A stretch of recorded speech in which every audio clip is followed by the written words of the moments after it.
అధ్యాయము యెషయా ప్రవక్త గ్రంథము 28వ అధ్యాయము 21వ వచన భాగాన్ని చదువుతున్నానమ్మా. చూడండి. నిజముగా తన కార్యమును, తన ఆశ్చర్యమైన కార్యమును చేయుటకు, అపూర్వమైన తన కార్యము ననరించుటకు ఆయన పెరాజీమును కొండ మీద లేచినట్లు యెహోవా లేచును. గిబియోను లోయలో ఆయన రేగినట్లు రేగును. చిన్న ప్రార్థన చేద్దాం. ప్రేమగల తండ్రి, పరిశుద్ధుడా, జీవాధిపతివైన యేసు, మీకు వందనాలు, కృతజ్ఞతాస్తుతులు చెల్లిస్తున్నాను ప్రభువా. దయతో ఈ సమయాన్ని మాకు ఆశీర్వాదకరంగా మలచండి. మీరిచ్చే జీవం కొరకు సిద్ధపరచండి ప్రభువా. చదవబడిన లేఖనం ద్వారా అవసరమైన హెచ్చరిక మాటలను గ్రహించండి. చేరవచ్చిన మేము వాక్యం అనే ఉదక స్నానం అనేది పొంది రక్త ప్రోక్షణము క్రింద నుంచి సన్నిధ రొట్టెలో కలిగినటువంటి బలలో తండ్రి నా నాయన, మీ జీవాన్ని మేము భుజించే విధంగా, పానం చేసే విధంగా మమ్మల్ని సిద్ధపరచండి. దయతో ఈ సమయానికి అవసరమైనటువంటి హెచ్చరిక మాటలు అనుగ్రహించి దర్శించి దేవావధి కాలపు ఆరాధన మీద కనుదృష్టించి మహిమ పొందమని చదవబడిన లేఖన భాగాన్ని చేతులకు అప్పగిస్తూ సహాయం కోరుతూ యేసయ్య నామమున ప్రార్థించి విన్నపాలు స్వతంత్రించుకుంటున్నాను పరమ తండ్రి. ఆమేన్. దేవుని స్తోత్రం. హల్లెలూయా. ప్రియమైన దేవుని బిడ్డలారా, దేవుని సంఘమా, చదువుకున్న లేఖన భాగాన్ని గమనించినట్లయితే సృష్టికర్త అయిన మహాదేవుడు, మన రక్షకుడైన యేసునాథుడు దేవుని ప్రజల పక్షం వహించే విషయంలో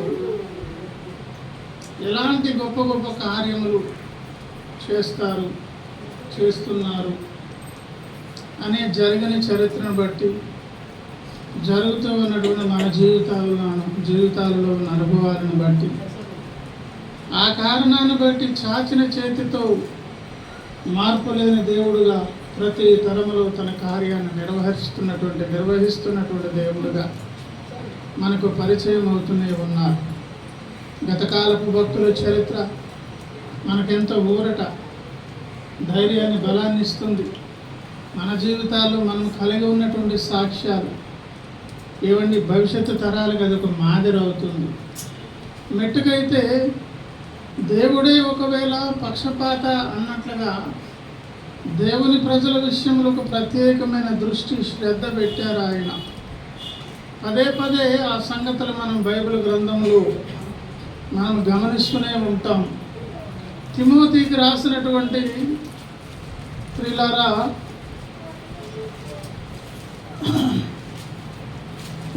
మొదటి పత్రికలు 4వ అధ్యాయము, మొదటి తిమోతి పత్రిక 4వ అధ్యాయము 10వ వచనాన్ని గమనిస్తే, మనుషులందరికీ రక్షకుడును, మరి విశేషముగా విశ్వాసులకు రక్షకుడునైన జీవము గల దేవుని యందు మనం నిరీక్షించుచున్నాము. ప్రభువునందు ప్రియులారా, మన నిరీక్షణకు బలం ఎక్కడి నుంచి చేకూరుతుంది? నిరీక్షిస్తున్న కొలది కూడా నిర్లక్ష్యం అనేది రాకుండా ఏమండి, మన నిరీక్షణలో ఆ యొక్క పటుత్వం అనేది ఎందుకు పెరుగుతుంది అని అంటే, భక్తి జీవితంలో భక్తుడు పదే పదే ఇదే అనుభవిస్తాడంట. మనుషులందరికీ రక్షకుడే, నిజమే, అందరికీ పిలుస్తున్నారు, అందరినీ ఆహ్వానిస్తున్నారు. కానీ మరి విశేషముగా దృష్టి ఎవరి మీద పెట్టారంట? ఏమండి, పదే పదే మనము ప్రేమించే, లేకపోతే మనల్ని ప్రేమించేవారు ఆయా కార్యక్రమాల్లో మన విషయంలో ఎలా శ్రద్ధ వహిస్తారు? భూమి మీద ఉన్న క్రీస్తు సంఘం విషయంలో దేవునికి ఆ శ్రద్ధ ఉన్నది. ఓ పక్షపాత ధోరణి ఉన్నదా అన్నట్లుగా ఆయన ప్రేమ మనకు పదే పదే కనిపిస్తుంది. దానికి కారణం ఎన్నో కారణాలు. ఒక ముఖ్యమైన కారణం ఏంటంటే, దేవుని మనోసంకల్పంలో మనము మాత్రమే ముందుగా నిర్ణయింపబడినటువంటి వారు. ఆదాము అవ్వల ద్వారా ఆ పొరపాటు జరిగి ఉండకపోతే మనము తప్ప మిగతా వారు ఈ భూమి మీద పుట్టే అవకాశం లేదు. దేవుని లెక్కలో ఎవరెవరైతే ఉన్నారో వారిని భూమి మీద ఉన్నటువంటి మానవ జాతి భార్య భర్తలు కాపురాలు చేసి ఆ పిల్లల్నే కంటారు. రక్షణ సంకల్పంలో ఉన్నటువంటి వారు తప్ప నరకానికి పోయేదాని కొరకు ఉగ్రతా పాత్రలు ఉన్నవారు ఎవరు పుట్టే అవకాశం లేదు. కనుక దేవునికి తెలుసు ఎవరి మీద దృష్టి పెట్టాలి, ఎవరు తనకు ప్రియమైనటువంటి వారు. ఆ కారణాన్ని బట్టి శ్రద్ధ అంతా ఎవరి మీద పెట్టారంటండి. ఇది మనం పదే పదే మనము అనుభవిస్తున్నాం, అనుభవ సాక్ష్యం ఉన్నది కనుకనే మన నిరీక్షణకి ఏం లేదు చెప్పండి, డోకా లేదు నిరీక్షణ. మన నిరీక్షణ సిగ్గుపరచదు, మన నిరీక్షణ మనకు ధైర్యాన్ని కలిగిస్తుంది.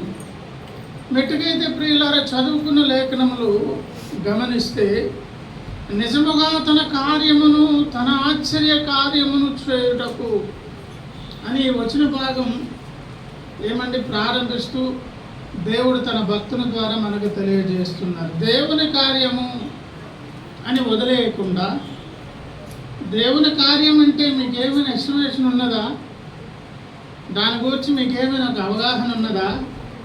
ఆయన ఏ పని చేసినది ఎట్లుంటుందంట, ఆశ్చర్యమైనటువంటి కార్యం. దేవుని స్తోత్రం.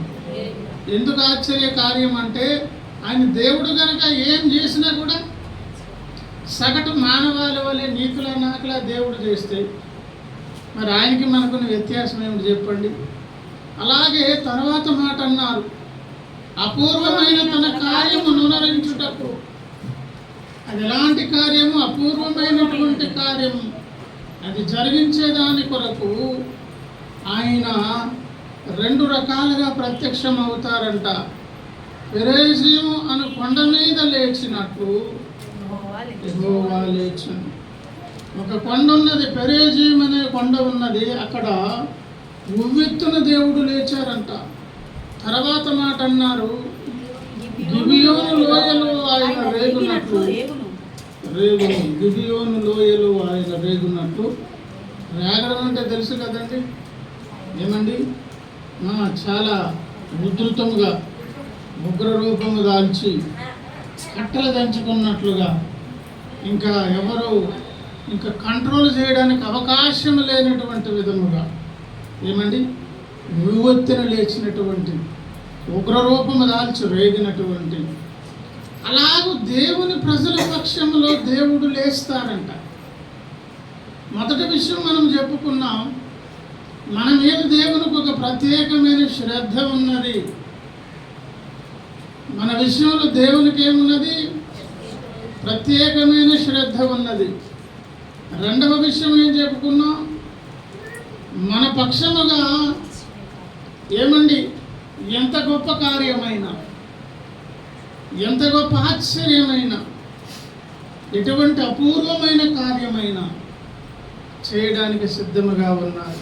ఇది కూడా కాస్తంత మన మనస్సులోనికి ఏమండి మన అంతరంగాల్లోనికి ఎక్కితే చెయ్యి దాటిపోయినటువంటి సందర్భాలు, నిస్పృహ కలిగించి నిరుత్సాహానికి ఏమండి కొన్ని పరిస్థితులు ఏర్పడినప్పుడు కూడా ఈ మాట మనకు ధైర్యాన్ని ఇస్తుంది. ఏ మాట? మన పక్షముగా మన దేవుడైన యెహోవా ఆశ్చర్య కార్యములు చేసేదాని కొరకు ఆయన లేస్తారు. ఆయన అపూర్వమైనటువంటి ఘనకార్యములు మన పక్షంగా చేసేదాని కొరకు ఎంత దూరమైనా, దాని కొరకు ఎంత కష్టమైనా ఆయన ఏం చేస్తారంటండి, రేగే దేవుడు, మండే దేవుడు మన పక్షంగా. ఇంతకు ఆ సందర్భాలు ఏమిటి అని ఒకవేళ మనం ఆలోచన చేస్తే ఏమండి, ఆ చెప్పబడినటువంటి సందర్భాలు ఒకవేళ చూద్దాం ఒకసారి. యెహోషువ ప్రవచన గ్రంథములో 10వ అధ్యాయము దగ్గరకు ఒకసారి రండి. యెహోషువ గ్రంథము 10వ అధ్యాయము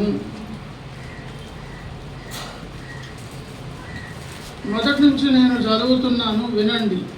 యెహోషువ హాయిను పట్టుకుని సంగతియు అతడు యెరికోను దాని రాజును నిర్మూలము చేస్తున్నట్టు హాయిని దాని రాజును నిర్మూలము చేసిన సంగతియు గిబియోను నివాసులు ఇశ్రాయేలీలతో సంధి చేసుకొని వారితో కలుసుకొనిన సంగతియు యెరూషలేము రాజైన అదోని సదేకు వినినప్పుడు అతడును అతని జనులను మిగుల భయపడేది.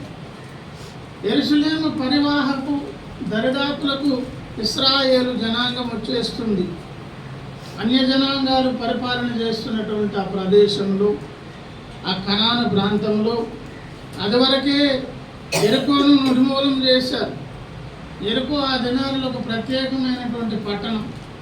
ఏమండి, దాని చుట్టూ ఉన్న ప్రాకారం కానివ్వండి, వారికి ఉన్నటువంటి సౌకర్యవంతమైన స్థితి కానివ్వండి, వారికి ఉన్నటువంటి సైనిక బలము, ఇతరత్ర వనరులు కానివ్వండి, దాదాపుగా ఏ చుట్టుపక్కల ఉన్న రాజ్యాలు వారి దరిదాపులకు రాకుండా అంతలాగా దాన్ని ఏం చేశారు, భద్రపరుచుకున్నారు.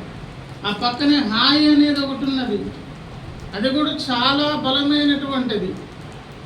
అంతకంటే బలమైనటువంటి వారు గిబియోను వాసులు గిబియోనీయులు అనబడినటువంటి ఒక జనాంగం. వాళ్ళు కూడా ఎక్కడున్నారంటే కనాను ప్రాంతంలోనే.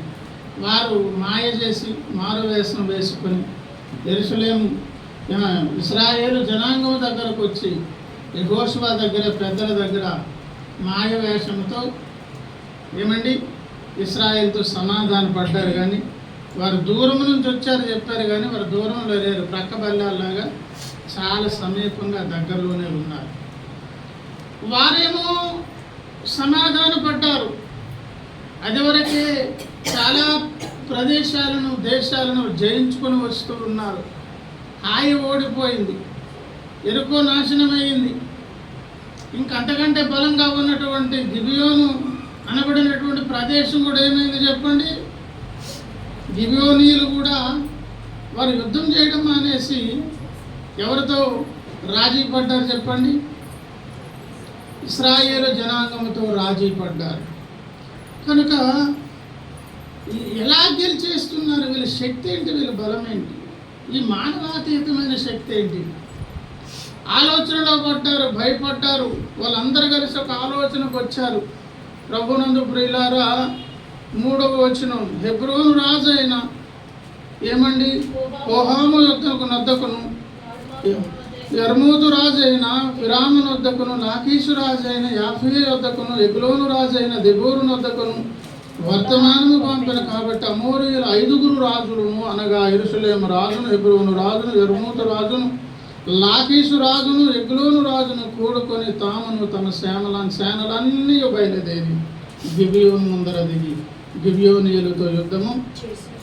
గిబియోను వారితో సమాధానం పడగానే వీళ్ళు ఏం చేశారంటే ముందు వాళ్ళతో యుద్ధం చేయడం కొరకు పనికి పూనుకున్నారు. ప్రభునందు ప్రియులారా, వెంటనే వారి సమాచారం యెహోషువకు పంపించారు.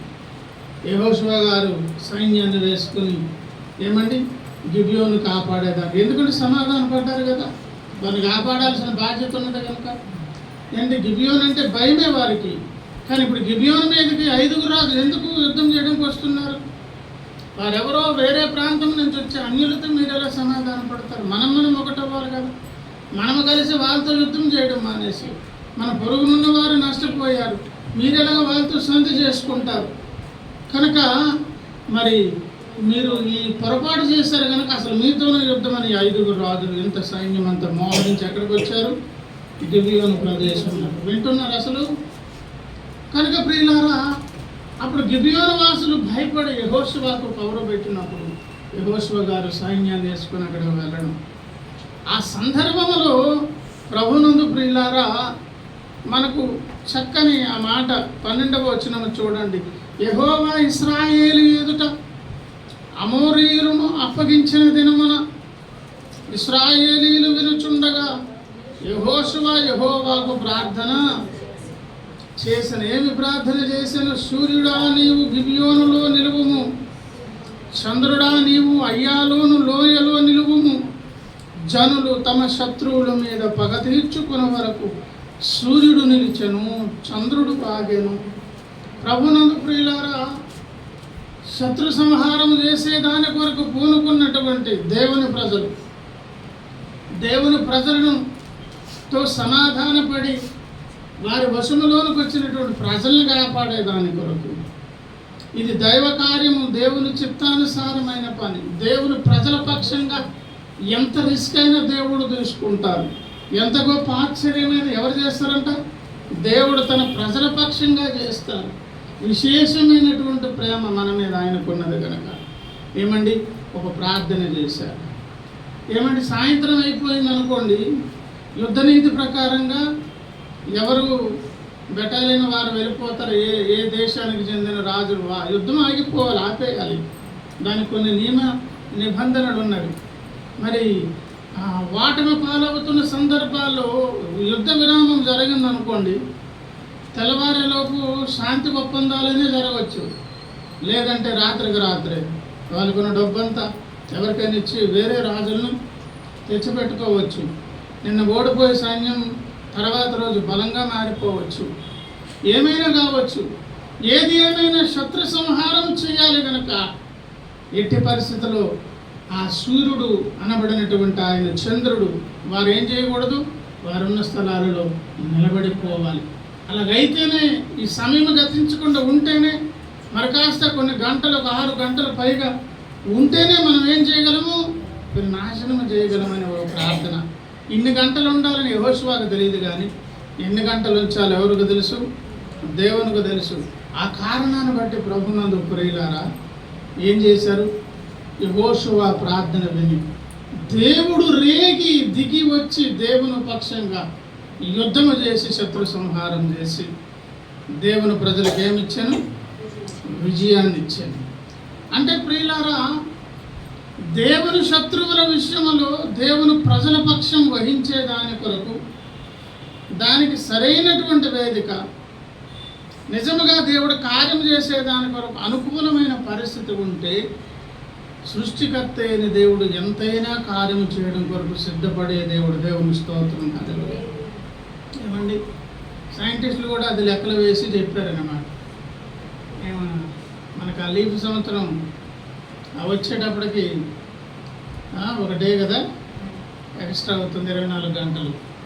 ఎన్ని రోజులకు, ఎన్ని సంవత్సరాలకు? 4 6 24. ఈ 6 సంవత్సరాలు ఎక్కడ మిస్ అయింది అని ఆ లెక్కలు వేసి ఇక్కడని, తర్వాత ఇసుక విషయంలో కూడా మెట్లు దిగిన దాన్ని బట్టి ఇవన్నీ లెక్కలు వేసి కొన్ని చెప్పుకొచ్చారు. కొంచెం అది అప్పుడప్పుడు చదివాను, విన్నాను, కానీ చదివాను మళ్ళీ మర్చిపోయాను. మెట్టుకైతే ప్రకృతిలోని సూర్యచంద్రులను ఆపేసి కూడా దేవుడు దిగివచ్చి రేగి ఎవరి పక్షంగా యుద్ధం చేస్తున్నారు? దేవుని ప్రజల పక్షంగా. అంటే ఇక్కడ మన సందేశం అంతా ఏంటి చెప్పండి? ఏ ఆశ్చర్యమైనా దేవుడు చేస్తారు తన ప్రజల పక్షముగా. ఇటువంటి సందర్భమే మరి ఒకసారి సమూయేలు మొదటి గ్రంథం 5వ అధ్యాయం, మొదటి సమూయేలు గ్రంథము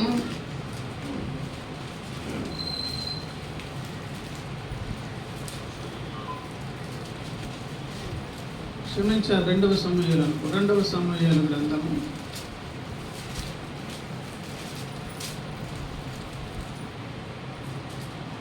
5వ అధ్యాయం మొదటి నుంచి. ఇశ్రాయేలు వారి సకల గోత్రముల వారు హెబ్రోనులో దావీదు నొద్దకు వచ్చి చిత్తగించు, మేము ఎముకనంటిన వారం, రక్త సంబంధులము, పూర్వకాలమున సౌలు మా మీద రాజయుండుగా నీవు ఇశ్రాయేలు నడిపించేవాడు అయి ఉంటే, అయితే ఇప్పుడు నీవు ఇశ్రాయేలును బట్టి ఇశ్రాయేలీలను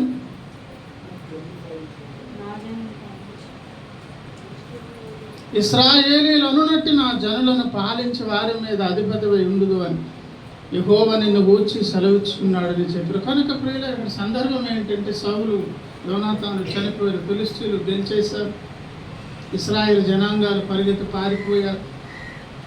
దావీదు గారైన సౌలు తాలూకా ఏమండి ప్రమాదాన్ని కాపాడుకునే దాని కొరకు పరుగులెత్తి అసలు ఇశ్రాయేలు పొలిమేరలు ఎక్కడున్నా సరే నాకు ఈ ప్రమాదం తప్పదు కనుక ఫిలిష్తీ దేశంలోనికి వెళ్తానని వెళ్ళి అక్కడే ఆశ్రయం పొంది అక్కడే ఉండి తనకున్నటువంటి ఆ కొద్దిమంది ఆ సైన్యాన్ని అక్కడ నివాసం ఉంటూ ఆ రాజు దగ్గర కూడా నమ్మకస్తుడిగా ఆయన కనిపెట్టుకుని ఉండడం జరిగింది.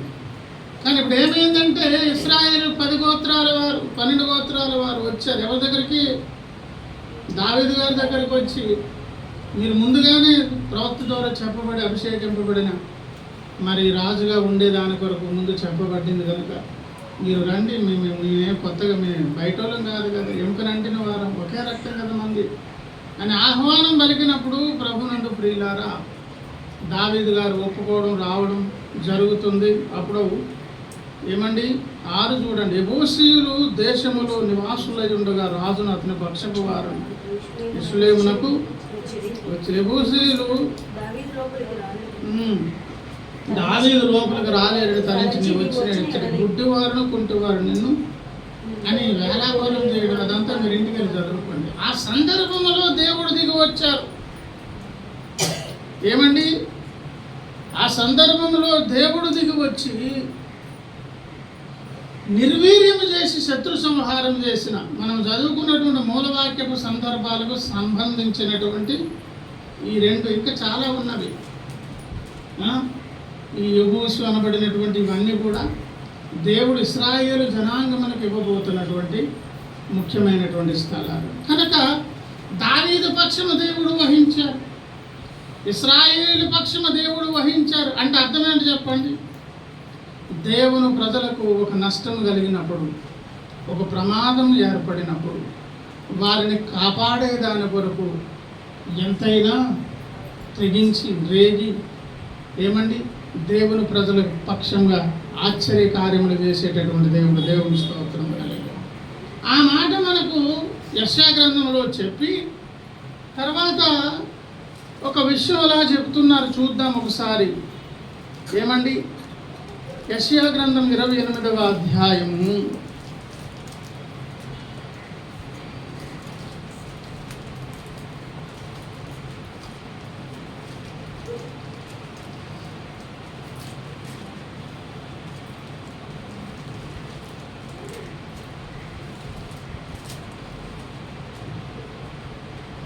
24 నుంచి నేను చదువుతాను చూడండి. దున్నువాడు విత్తుటకు నిత్యము తన పొలము దున్నున ప్రశ్న వేస్తున్నా, అతడు దుక్కి పెళ్ళలు నిత్యము పగలగొట్టున, అతడు నేల సదును చేసిన తర్వాత నల్ల జీలకర్ర చల్లును, తెల్ల జీలకర్ర చల్లును, గోధుమలు వరుసగా విత్తును, ఎవలను తాను ఏర్పరిచిన చేనిలో చల్లును, దాని అంచున మిరప మొలకలు వేయును కదా. అంటే ఒక వ్యవసాయదారుడు ఉన్నాడు అనుకోండి, అలాగ దున్నే పని పెట్టుకుని రాత్రి పగలు రోజుల కొలది వారాల కొలది అక్కడే దున్నుకొని కొత్తగా మళ్ళీ అవి మట్టి పిల్లలు వేస్తే దాన్ని పగల కొట్టుకుని అక్కడే ఉంటాడా? ఆ తెల్ల జీలకర్ర నల్ల జీలకర్ర వేస్తే ఆ ఎడ్జెస్లోని దాదాపుగా ఆ యొక్క గట్లున్న ప్రాంతంలో మిరప మొలకలు వేసి అంటే ఒక దాన్ని అన్నారు, కిందకు వచ్చేటన్నారు చూడండి 26. వాని దేవుడే తగిన క్రమము వానికి నేర్పి ఉన్నాడు, ఆయన వానికి ఆ పని బోధించు. వాని దేవుడే వానికి ఏమి నేర్పించను? ఒక క్రమము బోధించి తెలివి నేర్పించను. అంటే ఒక వ్యవసాయదారుడు వ్యవసాయం చేయగలుగుతున్నాడంటే ఆ జ్ఞానాన్ని ఇచ్చి నడిపించి ఆ పని మీద నైపుణ్యాన్ని ఎవరిస్తున్నారు అంటే మాట ఎందుకు తీసుకున్నాను తెలుసా?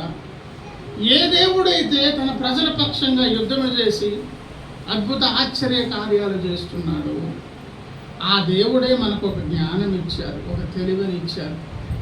గత కాలంలో మీ పితరుల పక్షంగా చేసినటువంటి ఆశ్చర్యం మీ పక్షాన్ని కూడా చేస్తాను. మార్పు లేని దేవుడుగా చేస్తాను. ఆ తెలివినిచ్చింది నేను, ఆ క్రమమును నేర్పించింది నేను. కిందకొచ్చి కూడా చూడండి 28. మనుషులు గోధుమలు గాలింపగా దాన్ని నలుచుదురా, సేద్యవాడును ఎల్లప్పుడూ దాన్ని నూర్చుచుండడు, ఎల్లప్పుడూ అతడు బండి చక్రమును గుర్రములను దాని మీద నడిపించుచుండడు, దాన్ని నలుపడు కదా. సైన్యములకు అధిపతి యెహోవా చేత జనులు దాన్ని చేసి ఏం చేదురు? నేర్చుకుందురు. ప్రభునందు ప్రియులారా, వారి వారి పనిలో నైపుణ్యము కలిగి ఎవరైనా విశేషముగా పనిలో ఏమండి ఫలితాలు రాబట్టుకోగలుగుతున్నారంటే దానికి కారణం ఏం చెప్పారు? అది నేను ఇచ్చిన తెలివి, నేను నేర్పించిన క్రమం. నేనిచ్చిన విశేషమైనటువంటి ప్రజ్ఞాపాఠవాలు, నా వలననే ఇవన్నీ కలుగుతున్నవి అని చెప్పి మరి ఇన్ని పాఠాలు నేర్పించిన నేను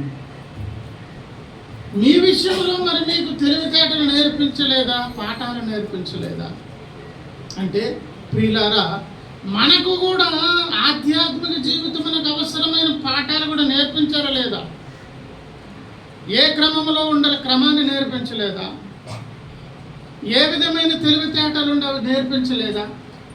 అసలు రక్షణ పొందిన విశ్వాసులు ఏమని పిలుస్తారు? విశ్వాసులని, దేవుని బిడ్డలని, యేసయ్యను కప్పుకున్న జ్ఞానులని, తెలివైన వారని, విమోచింపబడిన వారని. భక్తుడు పొరపాటు చేస్తే ఏమని చెప్పుకోవాలి? తెలియజేసిన వాడని కాదు, తెలిసి ఎరిగి కావాలని మూర్ఖించి చేసినవాడు. మరి లోకస్తుడు చేస్తే తెలియదు కనుక అజ్ఞాన దశలో ఉన్నాడు, చేస్తున్నాడు. ఈ యుగ సంబంధమైన దేవత వారి మనోనేత్రాలు గురుడితనం కలుగజేసింది కనుక వారికి ఏమి లేదు, ఒక వివేచన శక్తి లేదు, దాని పర్యవసానాలు తెలియవు. మనమెవరం తెలుసు? మనకన్నీ తెలుసు కదా. రక్షణ దినము మొదలుకొని దేవుడు పాఠాలు నేర్పిస్తూనే ఉండి ఉండి ఉండి ఈ క్రమం మీకు తెలుసు కదా, ఈ తెలివితేటలు మీకున్నవి కదా అని ఎందుకు పరిచయం చేస్తున్నారంటే, నేను దిగువచ్చి ఆశ్చర్యం మీకు చేయాలన్నా, మీ పక్షంగా రేగి మండి ఎంత విశేష కార్యమైన మీ పక్షంగా చేయాలంటే, అసలు మీరు మొదట క్రమముగా ఉన్నారా? ఎరిగి ఉన్నటువంటి ఆ తెలివిని బట్టి నేర్పించిన దానికి అనుకూలంగా మీరు ఆ వాతావరణం, దావీదు గారికి వచ్చి సాయం ఎందుకు చేశారు? అక్కడ అనుకూల వాతావరణం ఉన్నది. యెహోషువ యుద్ధం చేస్తున్నప్పుడు గిబియోనుతో పాటు ఇశ్రాయేలు పక్షంగా దేవుడు విజయాన్ని ఎందుకు ఇచ్చారు? అక్కడ అనుకూల వాతావరణం ఉన్నది. దేవుడు కోరుకున్న క్రమం అక్కడ ఉన్నది. దేవునికి ఇష్టకరమైన పరిస్థితులు అక్కడ ఉన్నవి. ఈ టోటల్ సబ్జెక్ట్ అంతా ఏంటంటే, ఈరోజు ఈ ఉదయకాలం దేవుని పాదాల దగ్గరకు వచ్చి దేవునితో సమాధాన పడాలంటే తప్పకుండా ప్రభునందు ప్రియులారా, స్నానానికి ఒక బకెట్ నీరు పట్టుకెళ్ళినట్లుగా, లేదా పైపు విప్పి బకెట్ నీళ్ళు 4-5 బకెట్లు నింపుకున్నట్లుగా దేవుని వాక్యము అనేది దైవజనుల ద్వారా వింటున్నప్పుడు నేను ఏం చేస్తానంటే, మీ పైపులు విప్పి మీ బకెట్లోని నీరు అనే ఉదకము, వాక్యం అనే ఉదకం నింపేసి వదులుతాను. దానిని నా బకెట్ నేను నింపుకుంటాను, మీ బకెట్ నింపుతాను. ఎవరు మగ్గులతో వారు శుభ్రంగా స్నానం చేసుకోవాలి. వాక్య ఉదక స్నానం అంటే అర్థం ఏంటి? వాక్యమని నీళ్లతో స్నానం అంటే అర్థం ఏంటి? దేవుని సన్నిధికి నచ్చినప్పుడు వచ్చి వెళ్ళడం కాదు. నా బకెట్ నీరు నింపండి, నేను పట్టుకుపోయి నేను స్నానం చేసుకుంటాను అన్నట్లుగా ఎవరికి వారు వాక్యాన్ని విని నీళ్లు పట్టుకొని స్నానం చేయాలంటే వాక్యము చేత పరీక్షించుకొని కడుక్కోవాలి. ఆ స్నానం అయిన తర్వాత ఎక్కడికి వెళ్ళాలి? రక్త ప్రోక్షణం క్రిందకు వెళ్ళి యేసు రక్తం ప్రతి పాపం నుంచి కడుగు. అక్కడి నుంచి మళ్ళీ ఎక్కడికి వెళ్ళాలి? దేవుని పరిశుద్ధాత్మ అగ్ని కిందకు వెళ్ళాలి. అగ్ని చేత మళ్ళీ ఏం చేయబడాలి? శుభ్రంగా మాలిన్యం అంతా, డస్ట్ అంతా కాల్చి వేయబడి అప్పుడు పునీతపరచబడిన తర్వాత బయటకు వచ్చి అప్పుడు దేవుని బలలో చేయవేయాలి. ఇదండి దేవుని సిస్టమ్. క్రమం ఉన్నది. క్రమము మీకు తెలియదా? వ్యవసాయదారునికి క్రమము తెలుసు కనుక పంట వస్తుంది. నూర్చేవానికి కూర్చేవానికి క్రమము తెలుసు కనుక, ఆ తెలివి నేను ఇచ్చాను కనుక, జ్ఞానం ఉన్నది కనుక ఆ ఫలితాలు రాబట్టుకోగలుగుతున్నాడు. దేవుని సంఘమునకు క్రమం తెలియదా? రక్షణ దినము నుంచి దేవుడు క్రమాన్ని నేర్పిస్తున్నాడు, ఒక సిస్టం నేర్పిస్తున్నాడు. ఏమండి, ఆదివారం అనే బల్ల కార్యక్రమానికి ముందు మనం ఏం చేయాలి? పరీక్షించుకోబడాలి. యేసు రక్తాన్ని ఆశ్రయించి కడుక్కోవాలి. అసలు ఆ దినానికి రాకముందు, అంతకుముందు ఏం చేయాలి? ఒక క్రమము నేర్పించాలి. సిద్ధపడి రావాలి, సిద్ధపడి ఆరాధనలో ఉండాలి. నువ్వు సిద్ధపడకుండా అడ్డుగోలుగా నచ్చినప్పుడు వచ్చి వెళ్ళేది దేవుని సన్నిధి కాదు. అసలు ఈ క్రమమంతయు నేను నేర్పించింది కదా అని దేవుడు అంటున్నారంటే, దేవుని ఇంటిలో ఉన్న క్రమములో నీవు సరైన విధముగా పాలి పంపులు పొందకుండా అడ్డుగోలుగా వెళ్తే ఉద్యోగం బీకేస్తారు, స్కూల్ కాలేజీకి రానివ్వరు, వ్యాపారం వృద్ధి చెందదు. ఆ షాప్కి ఎందుకు, అది ఎప్పుడు కట్టేసే ఉంటుంది, అక్కడ మనకేం దొరకవు. ఒక ఏమండి సిస్టమేటిక్ సిస్టమ్, క్రమము అనేది లేనప్పుడు అది వ్యాపారమైన ఉద్యోగమైన ఏమవుతుంది? దేవునింటిలో దేవుడు క్రమము నేర్పించి ఆ క్రమం ఉండినప్పుడు ఆ క్రమములో ఉన్నటువంటి బిడ్డలకు అవసరత ఏర్పడినప్పుడు దేవుడు చేంజ్ చేస్తారు, సాయం చేస్తారు. ఎటువంటి సాయం అంటారు? యెహోవా అను నేను ఎలాంటి కార్యములు? యెహోవా కార్యములుగా ఆశ్చర్య కార్యము, అపూర్వమైనటువంటి కార్యము, ఎంత గొప్ప కార్యమైనా చేస్తారు. కానీ ఆయన పనిచేసే ముందు యెహోషువతో పాటు సైన్యము దగ్గరకు వస్తే అక్కడ దేవుడు అనుకున్న వాతావరణం ఉన్నది. దావీదు దగ్గర అనుకూల వాతావరణం ఉన్నది. ఈరోజు నీ దగ్గర నా దగ్గర ఉన్నదా? ఉంటే మన జీవితంలో ఇప్పుడు చేయాల్సిన పని ఏంటి? ఈ దినం కడిగి పవిత్ర పరిశుద్ధులను చేసి మరలా దేవునితో సమాధానపడే అవకాశం ఇవ్వాలి. అలాగే ఇవ్వాలి అని అంటే అక్కడ కూడా చెప్పుకొచ్చారు కొన్ని విషయాలు. ఇక్కడ కూడా దేవునికి మన మీద ఉన్నటువంటి ప్రేమ కనిపిస్తుంది. చూడండి 28వ అధ్యాయము 22 చూస్తారా? మీ బంధకములు మరి బిగింపబడకుండునట్లు ఏమై ఉండకుడి, పరిహాసకులై ఉండకుడి. అంటే అర్థం ఏంటో తెలుసా? భక్తి అనేది అదేదో ఒక ఆటలాట, టైంపాస్, నచ్చినప్పుడు వచ్చి వెళ్ళేది, ఏదో మనకు తోచింది, నువ్వు అనుకున్నది నేను అనుకున్నది కాదు. ఒక నలుగురు కలిసి ఒక పిల్లోడిని పరిహాసం చేసి వేలాకోలం చేస్తే ఎట్లుంటుందో ఏమండి? నానాటికి శత్రువుల చేత మనకున్నటువంటి బలహీనత చేత బంధింపబడి ఇంకా టైట్ ఇంకా ఎక్కువగా దుష్టుడు మన మీద దాడి చేసి వాడి వశం చేసుకున్నప్పుడు మరి బిగింపబడకుండాన్నట్లు అంటే అర్థం ఏంటి? మరి కాస్త నష్టపోకుండా, నాశనము కాకుండా మీరు జాగ్రత్త పడే దాని కొరకు పరిహాసకులై ఉండొద్దంటే అర్థం ఏంటి? సీరియస్ మైండ్ ఉండాలి, క్రమంలోనికి రావాలి, దేవుడు నియమించిన సిస్టమ్ ప్రకారం వ్యవహారం నడవాలి. అంటే దేవుడు బాధపడుతున్నారు, బాబు ఎంత గొప్ప ఆశ్చర్యమైనా చేస్తాను. ఇప్పుడు ఏసే రక్తం ఇప్పుడు ఇవ్వాలంటే మళ్ళీ ఏం చేయాలి? ఆ గాయాల్లో నుంచి స్రవించే రక్తం రావాలి. కొత్తగా గాయాలు చేయాలి లేకపోతే పాత గాయాలా? ఏమండి? సిలువలో పొందిన గాయాలు ఈనాటికి మానకుండా మనల్ని తీసుకువెళ్ళేంత వరకు గాయాలతో ఉండడానికి ఆయన ఇష్టపడి ఎప్పుడు ఎవరికి ఏ రక్తం అవసరం, ఎంత రక్తం అవసరమై ఉంటుందో, ఏ విషయానికి ఎవరెవరిని గడగాలో కనుక ఈ పచ్చి గాయాలతో ఉండి నా పిల్లల కొరకు రక్తాన్ని ఇవ్వాలని ఆయన ఎట్లున్నారు? అవి గాయాలతో ఉన్నారు. అలాగే అంత కార్యము చేసి నన్ను కడగాలన్నా ఏమండి? ఏమంటున్నారు ఇక్కడ? మీ బంధకములు మరి బిగింపబడకుండాన్నట్లు పరిహాసకులై. అంటే దేవుని సన్నిధి ఎందుకు వచ్చాం, ఏంటి, ఆదివారం క్రమం ఏంటి, శనివారం ఎందుకు సిద్ధపడాలి, ప్రతి విషయంలో కర్మల ప్రార్థన, ఇతరత్ర ప్రతి దానికి, ప్రతి కుటుంబ ప్రార్థన, వ్యక్తిగత జీవిత ప్రతి దాంట్లో ఏముండాలి చెప్పండి? శ్రద్ధ, జాగ్రత్త, క్రమము. ఇవి తెలుసా తెలియదా? వ్యవసాయదారునికి ఆ జ్ఞానము తెలివి ఎవరిచ్చారు? దేవుని బిడ్డలకు ముందే తెలియజేశారు. క్రమము నేర్పించి దేవుని ఇంట్లో దేవుడు పిలిచారు. తర్వాత రెండో మాట అన్నారు, భూమి అందంతట నాశనం ఖండితముగా భూమి అందంతట ఎట్లున్నదంటండి. కానీ మనల గురించి ఏమన్నారు? మీరు అని ప్రత్యేకిస్తున్నారంటే మీరు అందరూ కలగలిసిపోయిన వారు కాదు, మీరు ప్రక్కకుండండి. వారు ఎలాగా బిగించబడతారు అటు నుంచి అంటే మీరు అట్లా ఉండొద్దు. మీరేం కావాలి? మరి బిగింపబడకుండా ఉన్నట్లు జాగ్రత్త. తర్వాత మాట, ప్రభువును సైన్యములకు అధిపత్యకు యెహోవా వలన నేను దాని సమాచారము. ప్రవక్త విన్నాడు, దేవుడు వినిపించారు. భూమిని నాశనము కమ్మేస్తుంది, దేవుడే సందేశం పంపిస్తున్నారు. నానాటికి వారు బిగించబడుతున్నారు. మరి కాస్త ఏమవుతున్నారు? నాశనంలోనికి వెళ్ళిపోతున్నారు. ఎందుకు అందులో కలగలిసిపోతున్నారు? మీరు సెపరేట్ కండి, మీరు వేరు. మిమ్మల్ని స్వరక్తం ఇచ్చి కొనుక్కున్నాను, మీ కొరకు ఎంతైనా గొప్ప కార్యం చేయడం కొరకు, ఎంతైనా రేగే దాని కొరకు, మండే దాని కొరకు నేను సిద్ధంగా ఉన్నాను.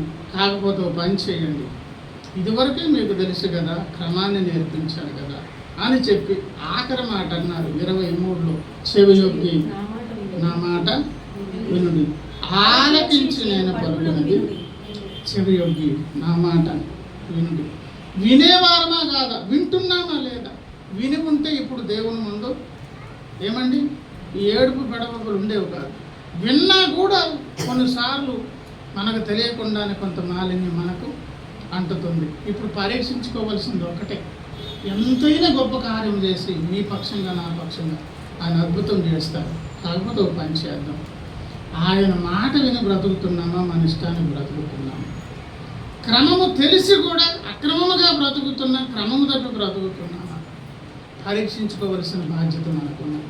ఆఖరికి ఇంకో మాట చెప్తున్నాను, ఎవరు నీళ్ళు వాళ్ళకు, ఆ నీళ్ళ పేరేంటి? వాక్యం అండి. ఆ నీళ్ళ పేరేంటి? ఎవరి బకెట్లో నీళ్ళు ఉన్నాయి. ఇది మీరు విన్న వాక్యమే, మీరు ఎంత విన్నారో అన్ని మగ్గులు వచ్చాయి మీ బకెట్లోనికి వాటర్. అది ఎవరికి వాళ్ళు పడుకోవాల్సిన బాధ్యత. శరీరమునకు ఆత్మకు కలిగిన ప్రతి కల్మషం నుండి మనలను మనం పవిత్రపరచు కొన్ని కడుక్కునే దాని కొరకు మనకే బాధ్యత. ఏమాత్రం వాక్యం విన్నారు, ఆ వాక్యం ఏమి దర్శించింది, ఏమి సంధించింది, ఏమాత్రం అర్థమైంది, దానికి మనకి ఎక్కడ క్లాష్ ఉన్న దేవునికి మనకు ఉన్నటువంటి ఏమండి ఆ క్లాష్ ఏంటో గమనించి గ్రహించి, అయ్యా నిజమే మీ మాట వినే విషయంలో మొదటి నుంచి మాకు ఉన్నటువంటి తత్వం ఏంటి? వినకపోవడం, నిర్లక్ష్యం అనేటువంటి పరిస్థితి. దయతో నన్ను మమ్మల్ని క్షమించమని అడుగుతూ, మన పాపాలు ఒప్పుకుంటూ, మన తప్పిదాలు ఒప్పుకుంటూ, దేవుని పాదాలు పట్టుకొని దేవుని రక్తాన్ని ఆశ్రయించి కడుక్కున్నారండి. పరీక్షించుకుందాం. దేవా మీకు